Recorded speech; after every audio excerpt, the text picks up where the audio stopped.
একটা সাধারণ সকাল, একটা প্রথম লাউ, আর সেই লাউকে ঘিরে এমন একটা স্মৃতি যেটা মনে পড়লেই চোখ ভিজে যায়। আজকের গল্পটা শুধু একটা লাউ তোলার গল্প নয়, এটা একজন প্রিয় মানুষকে হারানোর গল্প। আসসালামু আলাইকুম, আপনারা সবাই কেমন আছেন? গ্রামের মেয়ে আখির ব্লগ চ্যানেল থেকে সবাইকে স্বাগত জানিয়ে আজকের নতুন একটা গল্প শুরু করছি। তাহলে চলুন শুরু করা যাক।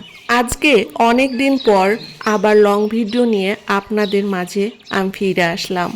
সত্যি বলতে এই ভিডিওটা যখন এডিট করি তখন বারবার থেমে গেছি, কারণ আজকের গল্পের সঙ্গে জড়িয়ে আছে এমন একজন মানুষ যাকে আমি খুব ভালোবাসতাম। সকালে আমি তখনও ঘুমিয়েছিলাম, হঠাৎ আমার বোন এসে আমাকে ডাকতে লাগলো। আমি বিরক্ত হয়ে বললাম, এত সকালে কেন ডাকছিস? ও বলল, চলো ছাদে যাই, লাউ তুলতে হবে। আমিও আর দেরি করিনি, তাড়াতাড়ি উঠে ওর সঙ্গে ছাদে চলে গেলাম।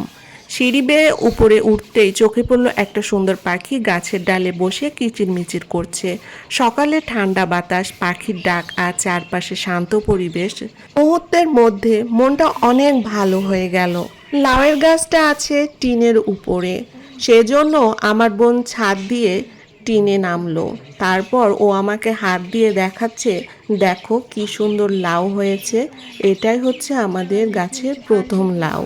গাছের প্রথম লাউটা অনেক সুন্দর হয়েছে বন্ধুরা, দেখো তো কি সুন্দর হয়ে আছে, তাই না? আর লাউ গাছের পাতাগুলো অনেক সতেজ হয়ে আছে, খুব ভালো লাগছে দেখে। লাউটা তোলার জন্য ও এখন কেটে নিচ্ছে।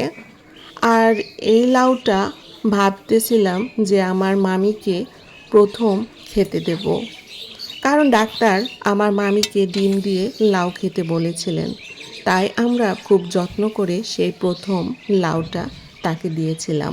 আমার বোন লাউটা তুলে আমাকে কি সুন্দরভাবে দেখাচ্ছে, বলছে, দেখো আমাদের গাছের প্রথম লাউ। লাউটা হচ্ছে ভেজাল মুক্ত, কোনো সার বীজ দেওয়া নয়, পুরো অর্গানিক। আমার মামিকে লাউটা খেতে দিয়েছিলাম, কিন্তু কে জানতো সেটাই হবে তার জীবনের শেষবার লাউ খাওয়া।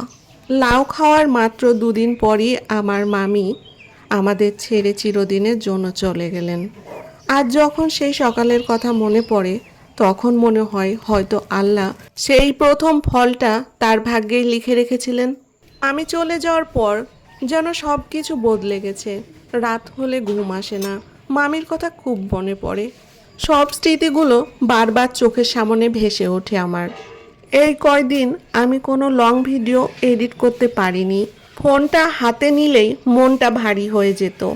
আজ অনেক সাহস করে ফোনটা হাতে নিয়েছি, ভাবলাম আপনাদের সঙ্গে আমার মনের কথাগুলো ভাগাভাগি করি।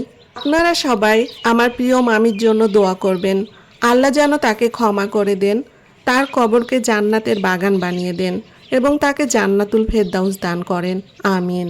আর যারা এই কঠিন সময়ে আমার পাশে ছিলেন, খোঁজ নিয়েছেন, সাহস দিয়েছেন, আপনাদের প্রত্যেককে আন্তরিকভাবে অসংখ্য ধন্যবাদ। আপনাদের ভালোবাসা আর দোয়াই আমাকে আবার নতুন করে সামনে এগিয়ে যাওয়ার শক্তি দেয়। সবাই ভালো থাকবেন, নিজের পরিবারকে সময় দিবেন, আর প্রিয় মানুষগুলোকে অনেক যত্ন করবেন, কারণ কখন যে কোন স্মৃতি শেষ স্মৃতি হয়ে যায় আমরা কেউ জানি না। আমার ভিডিওটি আজকে কেমন লাগলো অবশ্যই কমেন্টের মাধ্যমে জানাবেন। যারা নতুন আছেন তারা অবশ্যই সাবস্ক্রাইব করে পাশে থাকবেন। দেখা হবে ইনশাল্লাহ অন্য কোনো গল্পে। আল্লাহ হাফেজ।